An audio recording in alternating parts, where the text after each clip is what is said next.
apparently, people get mad pronouncing this man's name. Tarjan Langdon, whatever his damn name is. All right, man. He looked pretty stressed out and tired. And, you know, it's a lot of work going through the draft, day 1, day 2. I don't know why the hell they got day 2. I don't even know why they even got a second round. They should just electronically do the second round or digitally do the second round. No, nobody care about no second round picks. You know, like 99.9% of second round picks, is trash. You know what I'm saying? Ain't no good second round picks for real. Like every now and again you get I ain't even say Austin Reeves is any good for real. You know, he alright. But you get a Gilbert Arenas, a Willis Reed, a Jokic. The only two MVPs that ever been in the second round, if you didn't know, was Willis Reed, the great Nick, and the great Denver Nugget, Nikola Jokic. Now, you might be like, you're black, you don't like Nikola Jokic. That's contrary to your beliefs. I love Nikola Jokic's game. I like him more than Joel Embiid and a lot of other players. Jokic, that's my boy. Jokic, Porzingis. Remember, I was begging for the Pistons to pick up Porzingis. Not saying it would have been a good move because he always injured. He was right for what Boston needed. That made them really a really great team, right? But apparently, James Borrego, who I liked as a head coach, I was in a very, very minority per usual in the Piston basketball circles. He turned down the opportunity to be the Pistons head coach. I don't know if he didn't get the financial security he was looking for, which I doubt that. I don't know if he felt like it wasn't right. I don't know if they was negotiating. It sounded like to me he been on their radar, so they was negotiating, and they probably wasn't willing to give him something that he was looking for. That's just what it sounded like to me. Now, I could have been wrong. Maybe they had negotiated. Maybe they finally reached out. He was like, nah, I'm good, kid. I'm good, son. Word to the mother, I'm good. You know, so they went to a number of GMs or potential president of basketball operations candidates that declined to take the job with the Pistons. You know, it was a bunch of them that declined to take the job. So now you got a head coach saying no, and then you had Mr. Langdon going around saying that you had agents, telling their players not to come to Detroit. Now somebody or not to work out for Detroit. Somebody had an interesting comment. He said, "Wow, that's crazy," because I forget who it was. Because the agents are taking money out of their pocket, because the higher you go, the more money you get in the draft, right? But they thinking long term. They thinking, I'm going to be the agent when he get the second contract. And if he don't get to the second contract, it'd probably be because the Detroit Pistons put him in a bad position. And historically, I always say this, it seemed like since Jack McCloskey left, they ain't been able to develop no talent. So that's something to really think about for a minute. But I like James Borrego. I thought he was a good coach. He was turning around Charlotte. They kind of just lost in the play-in game. Thought he was a good coach. I was in the minority. People like names. In our generation, people like name brand things. People like name brand things. Me personally, I thought that was a good pickup. He was used to a young team before, but like I said before, excuse me, I'm talking over my split. Like I continue to say, it is what it is. I mean, Sam Cassell would be great for them. But we know he was familiar with James Borrego. So when you're a GM, you picking somebody, especially when you're drafting guys, you picking somebody that got your vision. Like I always use this comparison with the Detroit Lions. I mean, one of the red flags for me was they put Brad Holmes and Dan Campbell together. I'm like, why not just hire the GM and then y'all let him pick his head coach? But you also got to remember as well is that Brad Holmes didn't really have no connections to no coaches. He was a scout. He was a guy that had an expertise in picking for an eye for talent. That was his expertise. I'm perfectly fine with that. Because remember, they brought in that Brian Zander guy to help Martin Mayhew with talent. They had a really good draft. That was the best draft he had when they brought that guy in. So you got to understand, they're like, okay, he needs help finding a head coach. Him and Dan hit it off. That made sense.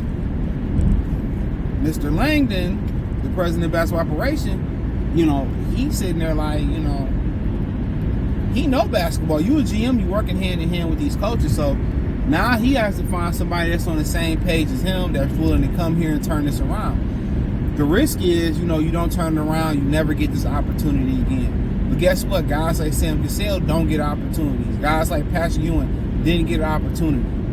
You know what I'm saying? A lot of guys around the league that's waiting to get an opportunity have not got an opportunity. Do you call a guy like Byron Scott off again, a guy like Brian Shaw, and give him another shot? Guys in that thing, a Nate McMillan, and stuff of that nature, you know what I'm saying? You know, or do you give a guy like whoever fits your basketball mind? You know, and now you probably have to start interviewing guys that you're not so familiar with. What do you believe in? Why are you stopping 1,000 feet? Why? They from somewhere else, but come on now. It's 1,000 feet between you and the next car. So now you start to ask yourself those questions like, okay, you know, where do I start? Where do I begin at? Do we hire a searching firm? You know, do we know some names? We get on the internet and search some names. You made the mistake at what? What you looking over here for? So now you start to act, you know, but Borrego walking away probably was some negotiating thing. Maybe he wanted to be assistant GM. Maybe he wanted some more money. But a lot of y'all didn't want him anyway. Y'all just going with the names. I'm going with what I see it. He was turning Charlotte around. You know, he was turning them around. He was the first Hispanic head coach. I would have thought that was Eric fucking Spoelstra, but it wasn't. It wasn't. I'm a research master. So then we start talking about things. People say, oh, you just, funny thing, you just sound like you're a piston header. Look here, bucko. You want me to lie? Everybody always say that. What you want me to lie to y'all? I'm not about to lie to y'all and tell y'all something I don't believe. People still come over here, well, you know, go believe somebody else. Go believe one of them ninjas that's going to sell y'all. They going to win 60 games next year. This ain't the place for you. If you ain't ready to be honest with yourself over here, don't come. Please. This unsubscribe now. I'm fine with it, bro. Like, go live your best life. I'm not about to lie to y'all peoples. My great grandma said, man, peoples. Like, I'm not about to lie to y'all. Like, I'm about to lie to y'all for a couple dollars on YouTube or to make you feel better. Man, boy, get up out of here with that. We gonna talk it how it is. Every time I come into this complex, it's somebody that's just right behind me. Go get a life. Go get a life. Go another way. Shit is irritating. People be unemployed. I still see a lot of people on the road in rush hour. You know, and people be rushing with absolutely nowhere to go. They literally have nowhere to go. Mark my words. They be rushing, and they going nowhere. They pulling up at 7-Eleven. You rushing to go get a Slurpee. Like, get up out of here. But excuse me. But nonetheless, man, I like Borrego. You know, I was in the minority on that one, but yeah, people be wanting me to lie to them, bro. I be like, man, boy, I don't even lie to these hoes. I don't even lie to these hoes, man. I'm about to lie to y'all? Absolutely not. Absolutely not, bucko. They're like, you sound like a nice guy. No, bitch, I'm not shit. Like the rest of these niggas, man. I'm not shit. I'm like the rest of them. As soon as you show them you a nice guy, they dry up. Oh, no, I'm good. No, I'm like them. I'm like them over there. I ain't shit. I am not shit. I'm just talk proper and do not and be a gentleman and hold the door. I'm right the rest of the niggas. I ain't shit. I'm not shit, bro. But yeah, man. I mean, shit. It is what it is, man. I think we all love to see Sam get the job, but I think all of us would agree that we want the right guy to get the job. That's gonna turn it around, and whatever it may be. Sometimes it's a marathon. I mean, what's them little relay races? That's what they call relay races. Sometimes one coach got to hand the baton to the next. Mark Jackson handed it to Steve Kerr. Sometimes we got to hand that baton off in coaching, man. And it might be the coach that get us to a certain point, and the next coach may get us to the next point. It's kind of like boxing, you know. You got an amateur coach. Sometimes the amateur coach can go to the pro with you and take you to the top. Sometimes you got a professional, you know, sometimes an amateur coach got to get a baton to a professional coach, and he got to take you to the top. You know, and an opinion is you know, sometimes it is what it is. But in this situation, I just want the right guy. I'm not getting caught up in names. I don't get caught up in name brand things. I buy things that I actually like. You know, if I'm gonna spend a lot of money on something, it's gonna be either gonna grow in value or the materials really, really well. You know, a lot of guys today, a lot of women today, they buy things, spend a bunch of money on it, and they throw a price tag on it. They had the same shirt. They put Gucci on Goku forehead or some shit, Kid Goku from Dragon Ball Z, and throw $1,000 tag, and people buy it's the same shirt, it's the same embroidery, all that. Doesn't make any sense. Doesn't make any sense. So you buy things because they're valuable. They got great value. They're hand painted, they're hand crafted, they're hand threaded. You know what I'm saying? A special type of Egyptian leather, a special type of leather. That's why you buy. That's why you spend pricey things. Why do people buy foreign? Guess what? Because they're foreign and they're made outside the United States. You go overseas, they think a Ford fucking Focus is foreign. It's foreign. It is foreign. They think it's special because guess what? They don't make them here. So absolutely. So when you start talking about Escalades, they only make so many Escalades per shift and per day because the parts are heavy, and you know, at the end of the day, they take time to craft the car. That's why it's over 6 figures now, which is crazy. The Suburban and the Tahoe was all over 6 figures. Man, inflation is getting crazy. I did hear that, you know, they're federally, I think I heard this right, federally not allowing places to charge 3 times the rent, you know, anymore in the United States. My thing is this. I had an argument about Kobe. He watched the channel too. He was a contributor on my other channel, my main channel, and that link's in the link tree. He was arguing with me that, you know, the president don't have the power to federally control rent and all. Yeah, they do. The federal government can trump anything, any state law in the vast majority of cases. So if they wanted to put an end to them pricing, gouging rent, and they give tax breaks to the Republicans and the rich people all the time, you specify that, they actually could, they can put a cap on rent. They can say, you know what, let's drop these interest rates, or let's drop these, you know, let's have these states drop the property taxes, let's give some type of, they could easily drop the rent. They can federally do that and say you only can charge this month. They can do that. They choose not to.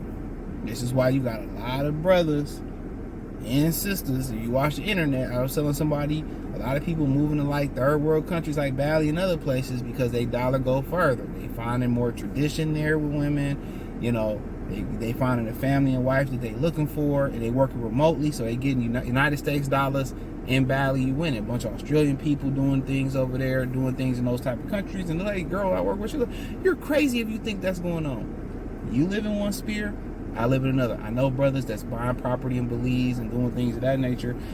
The brother O'Shea Jackson on YouTube, he live over in Uganda. So the president of Uganda told, you know, black Americans that they welcome to get dual citizenship there. But when you start talking about that type of stuff, it's like it costs some money for you to get dual citizenship, or you know, get up out the country. Don't think you just I'm just moving there.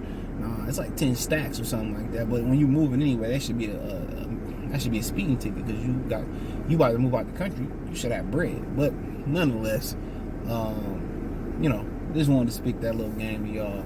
But a lot of y'all like the Andrew Wiggins video. I literally wasn't trying to be funny in that video. I just felt his pain, bro. I didn't seen women suck dudes' souls, bro. Like literally, I didn't see homies go through shit with women, whatever like that, man. And that's one of the things that scared me about having offspring, bro. I done seen dudes go through. I done seen people, you know, had 3 kids at the same time, scared to tell all 3 different baby mamas. I was like, man, I just want to go through that, bro. I done seen women destroy dudes, their whole existence.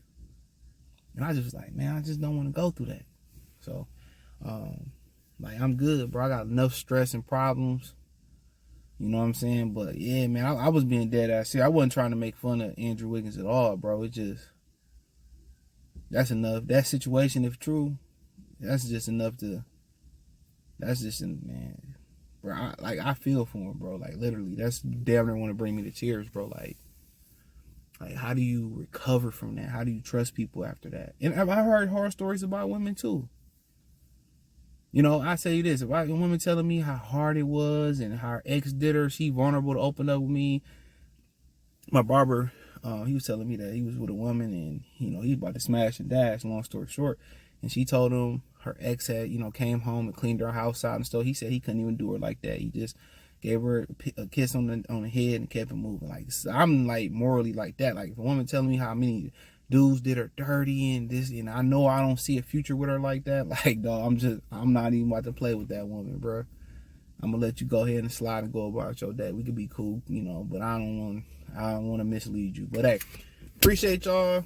Just want to get that off my chest because I really don't want to feel like going to work out. But hey, hit the link tree. Find me on X, Instagram, Facebook, Spotify, Anchor, Cash App, Venmo, PayPal. Other platform links should be in the description. Shout out to the brothers that support me over here. Appreciate y'all. Check out Detroit Pistons Talk playlist. Peace.